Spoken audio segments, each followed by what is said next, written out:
The avoidant who rejected someone expects a predictable sequence of events to follow.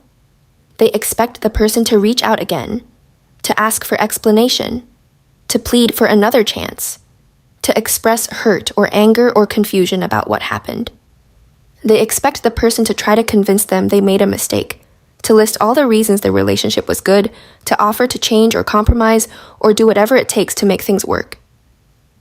The avoidant has experienced this pattern before, has learned that rejection typically produces pursuit, that pushing someone away typically makes them try harder to get close. This expectation is not just prediction, but requirement for the avoidant's defensive system to function properly. The avoidant needs the other person to pursue, because the pursuit validates the narrative the avoidant has constructed about why distance was necessary. When someone keeps reaching out after being rejected, it confirms the avoidant's belief that this person wants too much, cannot respect boundaries, is too needy to handle the avoidant's need for space. The pursuit becomes evidence that the avoidant was right to protect themselves, right to create distance, right to end things before this person's needs became even more consuming. The avoidant also uses the pursuit to manage their own ambivalence about the rejection. At some level, the avoidant cares about the person they rejected, feels guilt about hurting them, experiences doubt about whether ending things was truly necessary. The pursuit allows the avoidant to know the person still cares without having to be in relationship with them, to matter to someone without having to risk intimacy with them, to maintain some form of connection without the vulnerability that real connection requires.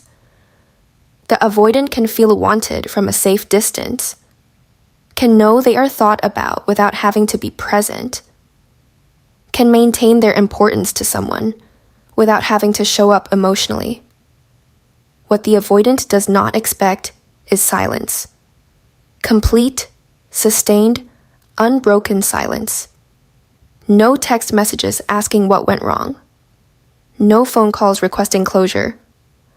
No social media activity indicating the person is trying to get their attention. No mutual friends reporting that the person is asking about them or wants to talk. Just nothing. The person the avoidant rejected has disappeared entirely, has withdrawn all presence and energy and attention, has treated the rejection as final information rather than as opening move in a negotiation. This silence creates a psychological experience the avoidant is not prepared for. When someone pursues after rejection, the avoidant's defenses activate in familiar ways. The pursuit confirms that the avoidant was right to create distance, validates that this person wants too much, proves that intimacy leads to consumption and loss of autonomy. The avoidant can maintain their narrative about needing space, about the other person being too needy, about relationships being threatening to independence. The pursuit allows the avoidant to stay in their protective story without having to examine whether that story is actually true. But silence offers no fuel for these defenses. There is nothing to push against, no pressure to resist, no demands to refuse. The absence of pursuit forces the avoidant to sit with the reality of what they chose, without the distraction of managing someone else's reaction to that choice. The silence strips away the familiar dynamic and leaves the avoidant alone with themselves, with their patterns, with the consequences of their decision in ways that pursuit never does. The avoidant initially interprets the silence as confirmation of what they told themselves, that this person was not that invested, that the relationship was not that important to them, that they will be fine and move on quickly. The avoidant uses the silence as evidence that they were right to pull away, that this person did not really care enough to fight for the relationship, that the connection was not as deep as it seemed. This interpretation protects the avoidant from immediate discomfort, allows them to feel vindicated rather than guilty, transforms the ending into proof of their wisdom rather than their loss. But as the silence continues, as days turn into weeks, turn into months without any contact, the protective interpretation begins to crack. The avoidant starts to recognize that the silence is not indifference but strength, not lack of caring but abundance of self-respect, not moving on easily, but refusing to participate in a dynamic that requires them to chase someone who pushed them away. The silence reveals that this person valued themselves enough to honor the rejection as final, that they had enough dignity to not beg for someone who clearly communicated they did not want them, that they possessed the rare combination of loving the avoidant and loving themselves more. If you want to understand the specific psychological mechanisms that make silence after rejection so devastating to avoidants, if you recognize yourself in the person who went silent and want to know what is happening in the avoidant's internal world during your absence, consider subscribing. We break down avoidant psychology at the level of nervous system responses and core beliefs, revealing why certain actions impact avoidance more powerfully than others, what makes silence more effective than pursuit or anger, how absence creates effects that presence never could, what the avoidant expected versus what silence delivers. The avoidance psychological system is calibrated around a specific prediction that intimacy will lead to engulfment, that closeness will result in losing themselves, that letting someone matter will give that person power to consume their autonomy.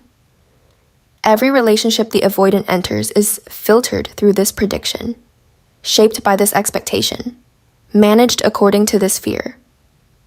When the avoidant creates distance or rejects someone, they are acting on this core belief, protecting themselves from the consumption they believe is inevitable if they allow too much closeness. Part of this protective system includes expectations about how rejected people will respond. The avoidant has learned through repeated experience that most people react to rejection by increasing their pursuit.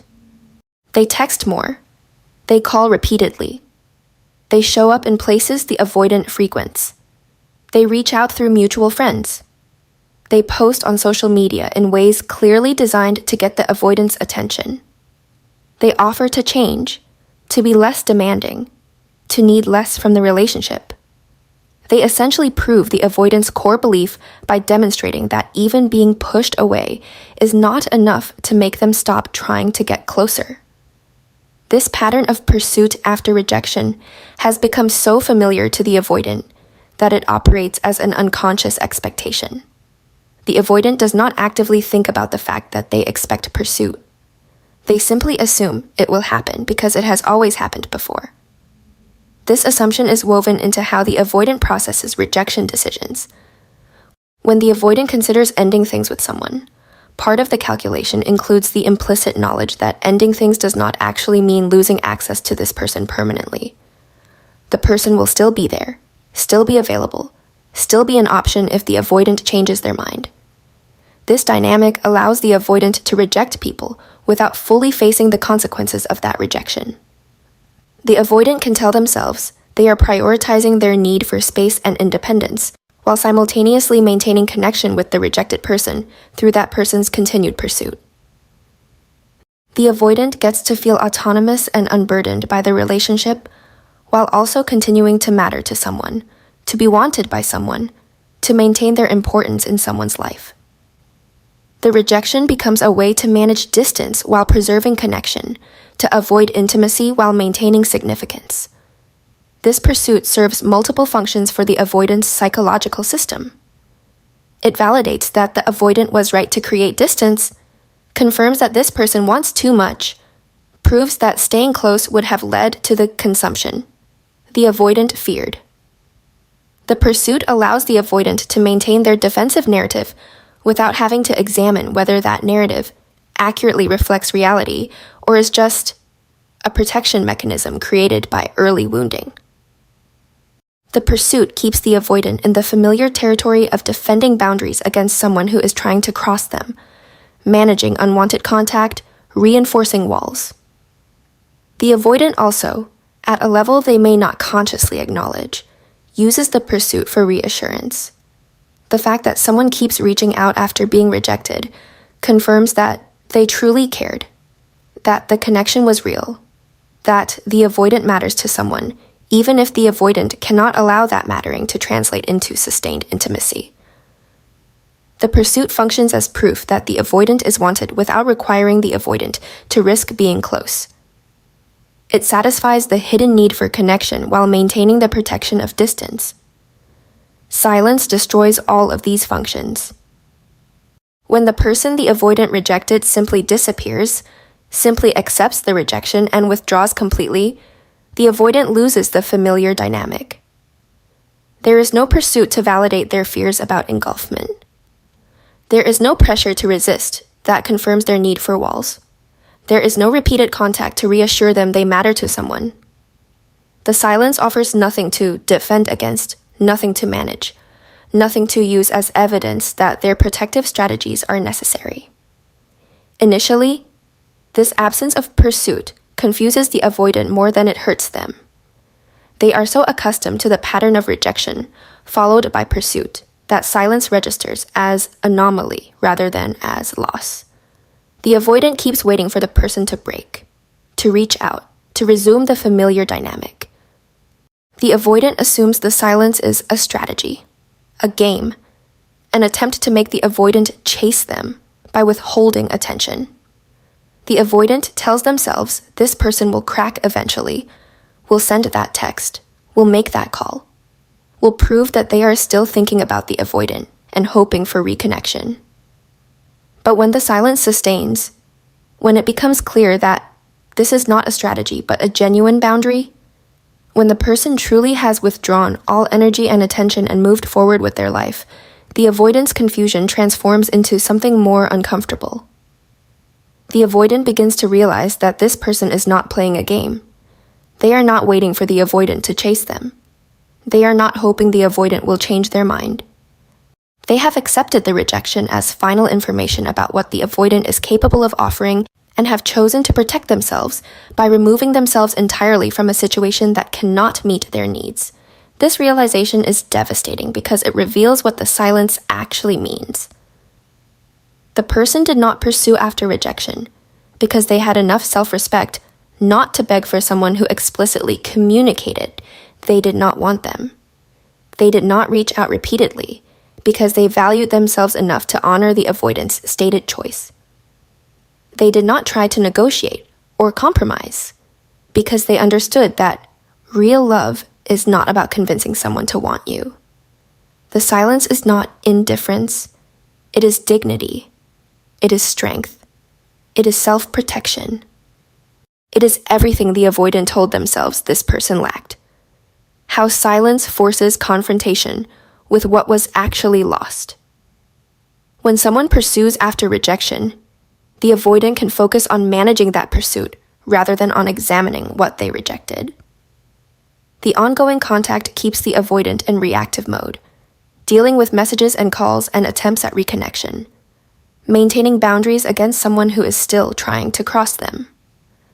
This management work consumes psychological energy and attention, distracts from deeper reflection about whether the rejection was actually the right choice, protects the avoidant from having to sit with the reality of what they chose. The avoidant can maintain focus on what is wrong with the person's behavior, rather than on what might have been valuable about the relationship. Every text the person sends becomes evidence they are too needy. Every call becomes proof they cannot respect boundaries. Every attempt at reconnection confirms the avoidant was right to create distance. The pursuit provides constant reinforcement of the defensive narrative, allows the avoidant to feel justified in their choice rather than uncertain about it, prevents the kind of reflection that might reveal regret. This dynamic also allows the avoidant to avoid feeling the loss because the person is not actually gone. They are still present, still reaching out, still making their continued desire for connection known. The avoidant does not have to miss someone who is constantly trying to maintain contact. The avoidant does not have to wonder what this person is doing because the person is clearly still focused on them. The avoidant does not have to sit with absence because presence, even unwanted presence, prevents the experience of true absence. Silence removes this distraction. With no pursuit to manage, no contact to respond to or ignore, no boundary violations to defend against, the avoidant has nothing to do except sit with the absence of the person they pushed away. This forced stillness creates space for recognition, that pursuit never allows. The avoidant starts to notice not what is happening, but what is not happening. Not what the person is doing, but what they are no longer experiencing, because this person is gone. The avoidant notices the absence of specific qualities this person brought to their life. The particular way this person listened when the avoidant actually chose to share something vulnerable. The specific kind of laughter this person had that made the avoidant feel lighter. The exact quality of companionship this person offered that allowed the avoidant to be alone together, rather than feeling pressured to perform connection.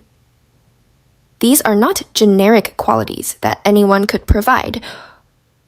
They are specific attributes of this particular person, and their absence creates a void shaped exactly like this person's presence. The silence allows these absences to accumulate in ways that presence prevents. When someone keeps pursuing, the avoidant can focus on all the reasons the relationship needed to end, all the ways this person was too much or too demanding or too present. But when someone disappears completely, when there is no behavior to criticize or react against, the avoidant loses access to the defensive narrative. The person is simply gone.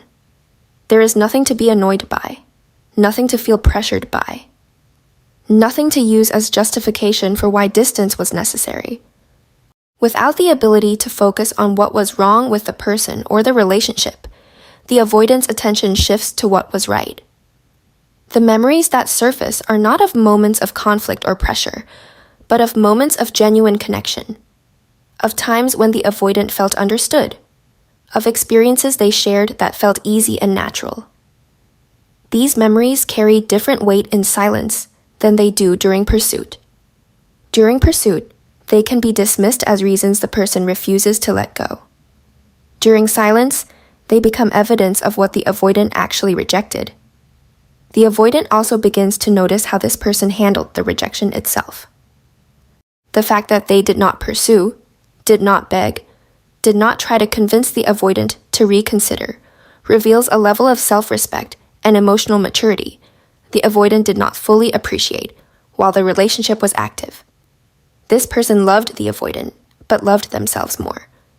They wanted the relationship, but not at the cost of their dignity. They cared deeply, but not so deeply that they would sacrifice their well-being trying to maintain connection with someone who explicitly stated they did not want that connection.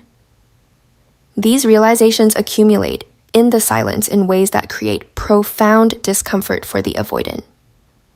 The person the avoidant rejected is revealing themselves through absence to be exactly the kind of person the avoidance defensive system told them did not exist.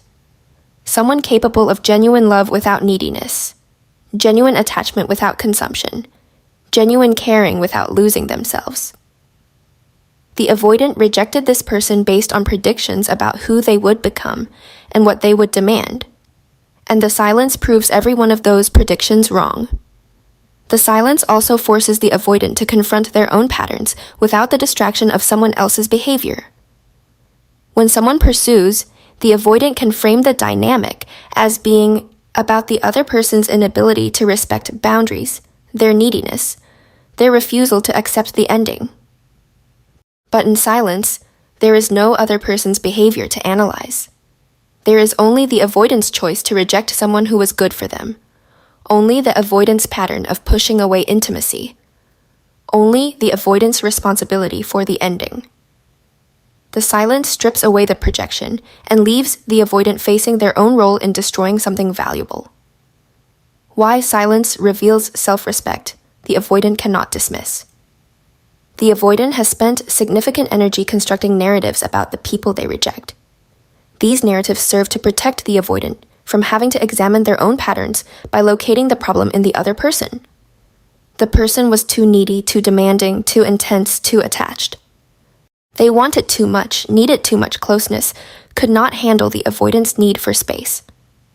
These narratives are essential to the avoidance defensive system because they allow the avoidant to reject people while maintaining the belief that the rejection was necessary rather than a product of their own fear of intimacy. These narratives require constant reinforcement because at some level, the avoidant knows they are not entirely true. The avoidant knows they are rejecting people not because those people are objectively too much, but because the avoidant's nervous system experiences normal relationship needs as threatening. The defensive stories exist to protect the avoidant from this knowledge, to allow them to frame their patterns as necessary protection rather than as manifestation of unhealed attachment wounds. Pursuit after rejection feeds these narratives perfectly. When someone keeps reaching out, keeps asking for another chance, keeps trying to convince the avoidant to reconsider, it confirms everything the avoidant told themselves. This person cannot respect boundaries. They are too attached. They need too much. They cannot handle rejection like a healthy person would. The pursuit becomes evidence that validates the avoidant's decision to create distance, proves they were right to protect themselves from someone who clearly wants too much. Silence destroys these narratives completely. When someone accepts the rejection and disappears, when they honor the avoidant's stated boundary without attempting to negotiate or change it, when they demonstrate that they can walk away from something they wanted because staying would require them to compromise their dignity, they reveal themselves to possess exactly the qualities the avoidant claimed they lacked. They are not needy because they do not chase. They are not too attached because they can detach when necessary. They can handle rejection because they are handling it by protecting themselves and moving forward. This revelation is deeply unsettling for the avoidant because it removes the protective story. The avoidant cannot tell themselves they rejected this person because the person was too much, because the silence proves the person is capable of being appropriately boundaried. The avoidant cannot claim the person could not handle their need for space because the person is giving them infinite space without complaint. The avoidant cannot frame the ending as necessary to protect themselves from someone who wanted to consume them, because the person has demonstrated they are fully capable of not consuming, of existing completely independently, of being whole without the avoidant. The silence reveals that the problem was never about the other person's capacity. It was always about the avoidant's fear. The person the avoidant rejected was capable of healthy relationship, capable of respecting boundaries, capable of maintaining their independence while being in connection. The avoidant rejected them, not because they were too much, but because the avoidance wounding makes even appropriate levels of intimacy feel threatening. The silence proves this in ways that pursuit never could. The avoidant also cannot dismiss the silence as lack of caring. When someone pursues relentlessly, the avoidant can frame it as neediness, or desperation, or inability to let go. But when someone disappears completely, maintains perfect silence for months or years, the avoidant cannot claim they did not care. The silence itself becomes evidence of how much they cared. They cared enough to respect the avoidant's choice even though it hurt them. They cared enough to protect themselves rather than destroy themselves, hoping the avoidant would change. They cared enough about the avoidant's stated needs that they gave the avoidant exactly what the avoidant said they wanted: complete absence. This kind of caring is something the avoidance system is not prepared to process. The avoidant is familiar with caring that looks like pursuit, that manifests as refusal to accept boundaries, that expresses itself through attempts to maintain contact against the avoidant's wishes. That kind of caring the avoidant can defend against, can frame as proof they need to protect their autonomy. But caring that looks like respecting boundaries, that manifests as honoring the avoidant's stated choice, that expresses itself through dignified withdrawal, this the avoidant has no defense against. The silence forces the avoidant to recognize that this person possessed rare emotional maturity. They could love someone without needing to possess them. They could want a relationship without needing to force it. They could care deeply while maintaining the self-respect to walk away when the relationship could not meet their needs. These qualities are vanishingly rare, represent years of personal work, indicate secure attachment that most people never achieve. The avoidant rejected someone who had done the internal work the avoidant themselves has not done, and the silence makes this impossible to ignore. The humbling process. Silence creates in the avoidant's psychology. Pride is a significant component of the avoidance defensive system. The avoidant takes pride in their independence, their self-sufficiency, their ability to be fine without needing much from others. They take pride in not being needy like other people, not being dependent on relationships for their sense of self, not requiring constant connection to maintain emotional stability. This pride protects the avoidant from having to face that their independence is not strength but defense, that their self-sufficiency is not capacity, but protection against the terror of depending on someone who might leave. This pride is woven into the avoidant's entire identity structure. The avoidant has built their sense of self around being the person who does not need much, who is fine alone, who can walk away from relationships without falling apart. This identity feels superior to the identities of people who pursue, who need reassurance, who cannot handle being alone. The avoidant looks at anxiously attached people and feels a mixture of pity and superiority. The avoidant congratulates themselves on not being that way, on having transcended the neediness that makes other people so desperate for connection. When someone pursues after rejection, the avoidant's pride remains intact. The pursuit confirms that the avoidant was the one with more power in the relationship, the one who was less affected by the ending, the one who could take it or leave it, while the other person clearly could not. The avoidant can maintain their sense of superiority, can feel that they are operating from a position of strength while the other person is operating from weakness. This dynamic reinforces the avoidant's protective identity as someone who does not need much, who is fine alone, who is stronger than people who need relationships. Silence demolishes this pride systematically. When the person the avoidant rejected simply disappears and demonstrates through sustained absence that they are completely fine without the avoidant, that they are moving forward with their life, that they are not pining or hoping or waiting, the power dynamic inverts. The avoidant is no longer the strong one who could walk away easily. The other person has demonstrated they could walk away and stay away, could accept the loss and move forward, could be completely fine without contact or closure or ongoing connection.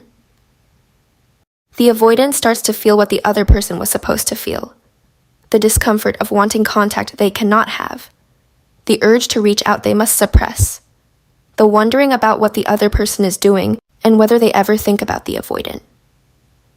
These feelings are humiliating for the avoidant because they represent exactly the kind of neediness and dependency the avoidant has spent their life defending against, exactly the vulnerability they have worked so hard to never experience. The avoidant discovers they are thinking about this person constantly, wondering if they are seeing someone new, hoping they are not happy without the avoidant, looking for evidence on social media that they are struggling or missing the avoidant, or regretting that they did not fight harder for the relationship. The avoidant catches themselves composing messages they do not send, rehearsing what they would say if they broke the silence, justifying reasons to reach out that they know are just excuses to make contact. Every one of these thoughts and behaviors reveals that the avoidant is not as unbothered as they told themselves they would be, not as capable of being fine alone as they believed, not as immune to missing someone as their defensive system promised. This recognition is profoundly humbling because it exposes the lie at the center of the avoidant's self-concept. The avoidant is not actually fine alone. They are defended alone. The independence they take pride in is not freedom, but protection. The self-sufficiency they built their identity around is not strength but fear of what happens if they let themselves need someone.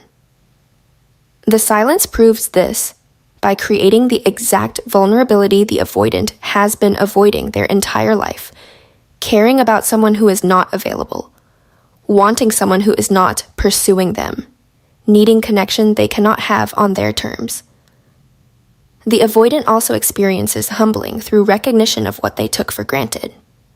While the relationship was active, the avoidant assumed this person would always be available, would always be an option, would always be there if the avoidant decided they wanted connection. The avoidant treated the person as a resource they could access when they chose to, a presence they could take or leave depending on their comfort level. The silence reveals that this person was never a resource or an option. They were a whole person with their own needs and boundaries and self-respect, and when those needs were not met, they protected themselves by leaving entirely. This realization humbles the avoidant by showing them they did not have the power they thought they had. They could not reject this person and expect them to wait around hoping for another chance. They could not push them away and expect them to keep pursuing. They could not treat them as disposable and expect them to continue making themselves available. The person had the strength to value themselves over the relationship, and that strength is something the avoidant did not anticipate and cannot defend against. The humbling culminates in the avoidant recognizing that they destroyed their best chance at sustainable intimacy through the exact patterns they told themselves were protecting them. The independence that was supposed to keep them safe left them alone. The boundaries that were supposed to protect their autonomy pushed away someone who was not trying to violate their autonomy. The rejection that was supposed to prove they did not need anyone proved only that they did not know how to keep someone who was good for them. The silence forces all of this into awareness without the distraction of pursuit, and the weight of these realizations breaks something in the avoidant's protective system. What happens when the avoidant considers breaking the silence?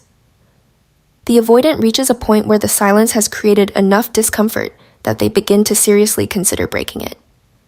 They draft messages. They rehearse phone calls. They create justifications for why reaching out now would be different from the pursuit they criticized in others. The avoidant tells themselves they just want to check in, just want to see how the person is doing, just want to apologize for how things ended. These justifications allow the avoidant to frame potential contact as mature or kind, rather than as the exact needy behavior they have spent their life defending against. The impulse to break the silence often hits the avoidant at unexpected moments. They see something that reminds them of the person. They have an experience they want to share with the person. They feel lonely in a way that makes them remember what this person's presence felt like.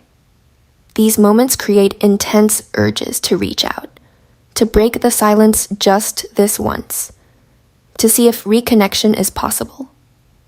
The avoidant starts to obsess about what they would say, how the person might respond, whether enough time has passed to make contact acceptable.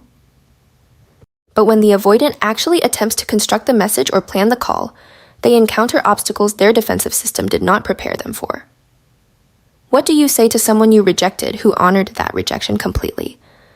How do you reach out to someone whose silence has demonstrated they do not need you at all? What could you possibly offer that would justify breaking the boundary you insisted they respect? The avoidant discovers that silence has created a situation where there is no good way to make contact, no approach that does not reveal the avoidant's own neediness and inconsistency. If the avoidant reaches out to apologize, they admit they were wrong to reject this person, which means admitting their protective patterns caused them to push away someone valuable.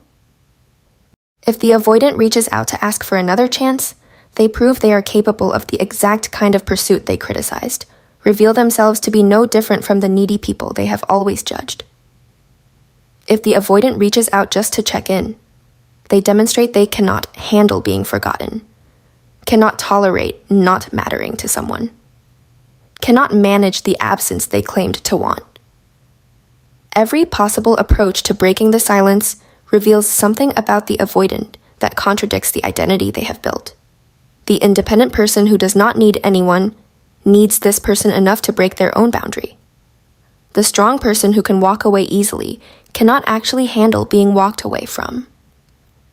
The person who requires space and distance desperately wants connection they pushed away. The silence has created a situation where the only way to get relief from the discomfort is to behave in ways that prove the discomfort exists, and the avoidant cannot tolerate this level of revealed vulnerability. The avoidant also fears what they might discover if they break the silence. What if this person has moved on completely? What if they are happy without the avoidant? What if they have found someone who can give them what the avoidant could not? What if they respond politely but distantly, making it clear they have no interest in reconnection? What if they do not respond at all, extending the silence in ways that prove they truly are done? Every one of these possibilities represents a wound to the avoidant's pride and confirmation of their worst fears about their own inadequacy.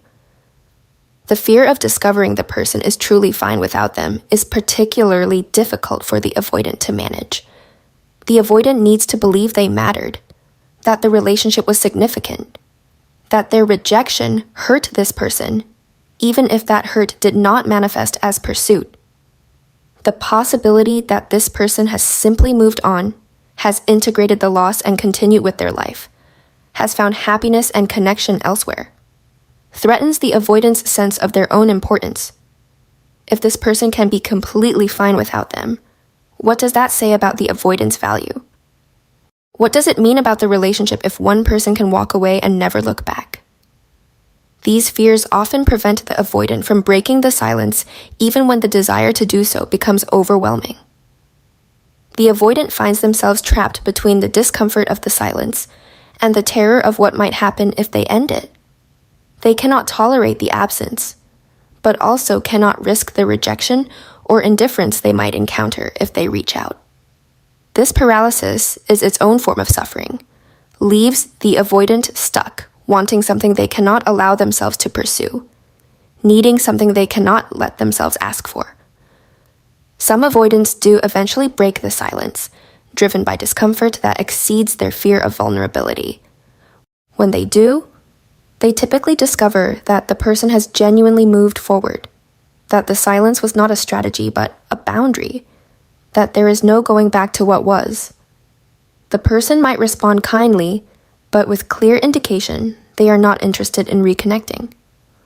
Or they might not respond at all, maintaining the boundary they established. Either response confirms what the silence was communicating all along: that this person valued themselves enough to walk away and stay away, that the avoidance rejection was taken seriously and honored permanently. Why silence creates permanent change, the avoidant cannot undo. Pursuit after rejection allows the avoidant to maintain their patterns without consequence. The person keeps coming back, keeps offering chances, keeps being available despite the avoidant's behavior. This dynamic confirms for the avoidant that they can push people away and still have access to them when they want it, that their rejection is not actually final, that people will tolerate their patterns indefinitely. The avoidant learns nothing from this, except that their defenses work, that people are indeed too attached, that maintaining walls is necessary because people do not respect boundaries. This lack of consequence allows the avoidant to continue their patterns without ever having to face the real cost of those patterns. The avoidant can reject people, create distance, push away intimacy, and still maintain the illusion that these behaviors are protective rather than destructive. The pursuit proves that the avoidant did not really lose anything important, that the person is still available if the avoidant changes their mind, that the rejection was reversible rather than final. This dynamic enables the avoidance patterns to continue unchallenged, allows the defensive system to operate without ever encountering genuine consequences. The avoidant can live in a perpetual state of having their cake and eating it too. They can maintain emotional distance while still mattering to people. They can reject connection while still being wanted. They can protect their autonomy while still having access to intimacy when they feel safe enough to temporarily engage with it. The pursuit allows the avoidant to avoid ever having to choose between their defensive patterns and meaningful connection because they can have both as long as people keep pursuing. Silence teaches the opposite lesson. When someone accepts the rejection and disappears, when they honor the boundary completely and permanently, when they demonstrate through sustained absence that the avoidant's choice had real consequences, the avoidant learns that their patterns cost them things they cannot get back. The silence proves that not everyone will pursue, that some people have enough self-respect to walk away, that the avoidance rejection can be final in ways they did not intend or want. this lesson changes something in the avoidance psychology that pursuit never touches. The avoidant can no longer assume they have unlimited chances with people, that pushing someone away is reversible whenever they decide they want them back, that their defensive patterns operate without real cost. The silence has proven that some losses are permanent, that some people will not wait around hoping for the avoidant to become capable, that the window of opportunity with certain people closes when the avoidant pushes them away. The avoidant also cannot unsee what the silence revealed about this particular person. They cannot go back to the dismissive narratives they constructed about why this person was too much or too needy or too demanding. The silence proved those narratives false, demonstrated that this person possessed rare strength and self-respect, revealed that the problem was never about this person's capacity, but about the avoidance fear. These recognitions cannot be unlearned. Even if the avoidant manages to reconstruct protective stories to make themselves feel better, some part of them will always know the truth the silence forced them to see. The regret that silence creates is also permanent in ways that pursuit prevents.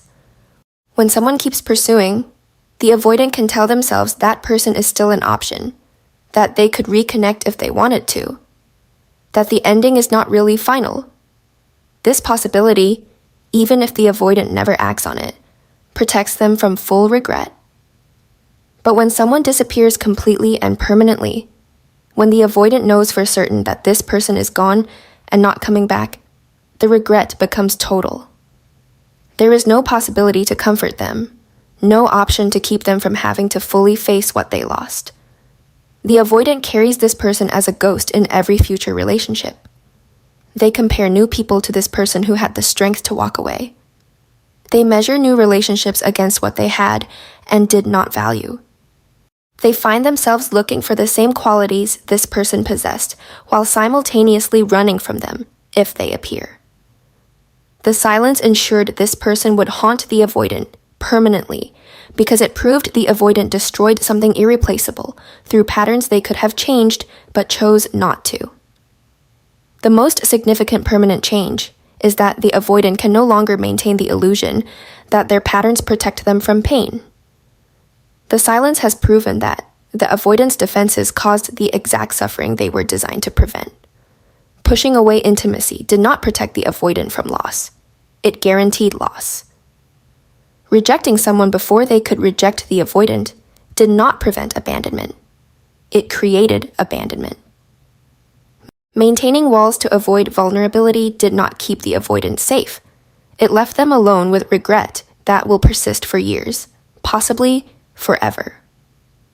The avoidant must live with the knowledge that they had something rare and valuable, something that could have worked if they had been willing to do their work, something that matched their needs in ways they will not find again. And they destroyed it through the exact patterns they believed were keeping them safe. The silence forced this recognition in ways that pursuit never could, and that recognition changes the avoidant permanently. They cannot go back to naive confidence in their defensive system. They know now what it costs them. They have felt what it means to lose someone who will not come back. The silence broke something in their protective structure that cannot be fully repaired, and they will carry the evidence of that breaking for the rest of their relational life. What your silence after their rejection is doing to the avoidant is revealing the truth their defensive system was designed to hide, that their patterns have real costs, that they are capable of destroying valuable connections, that they are not as immune to loss as they believed, that they need people more than their independence would suggest. The silence humbles them by forcing them to feel what they made you feel, to want what they cannot have, to realize too late what they rejected. And because the silence is total, because you have genuinely moved forward rather than waiting for them to change, the avoidant must sit with this recognition without the comfort of knowing they could reverse it if they wanted to. The silence strips away every protective layer the avoidant built to avoid facing their own fear of intimacy. It removes the narrative that people are too needy. It eliminates the justification that boundaries require constant defense. It destroys the illusion that the avoidant can push people away without losing them permanently. The silence forces the avoidant to confront that. They rejected someone valuable, not because that person was too much, but because the avoidant was not capable of meeting them. Not because the relationship was unsustainable, but because the avoidant would not do the work to make it sustainable. The silence also reveals to the avoidant what genuine strength looks like. The avoidant has spent their life believing that strength means not needing anyone, that independence is the highest form of emotional development, that being able to walk away easily is evidence of psychological health. The silence proves these beliefs false. Real strength is loving someone and still having the self-respect to walk away when they cannot meet your needs. Real independence is being whole enough to not need to chase someone who rejected you. Real emotional development is recognizing when something cannot work and protecting yourself by leaving, rather than by staying and hoping for change. The silence makes the loss permanent, the lesson unavoidable, the regret inescapable. And that is exactly what breaks them in ways pursuit never could. The silence creates a wound in the avoidance psychology that cannot fully heal because it is a wound created by facing truth rather than by experiencing harm. The avoidant cannot blame you for hurting them because you simply honored their choice. They cannot frame you as the problem because you demonstrated perfect boundaries. They cannot tell themselves the relationship would not have worked because you proved you had exactly the capacity for healthy relationship they told themselves you lacked. The silence leaves the avoidant with nothing to defend against except their own patterns, nothing to blame except their own fear, nothing to regret except their own inability to recognize value while they had access to it. Not the dramatic breaking of pursuit, denied or anger expressed, but the quiet breaking of sitting with painful truth. They spent their whole life avoiding, that their independence kept them safe at the cost of keeping them perpetually alone, that their patterns prevented the pain of intimacy at the devastating cost of guaranteeing the deeper pain of isolation and permanent regret.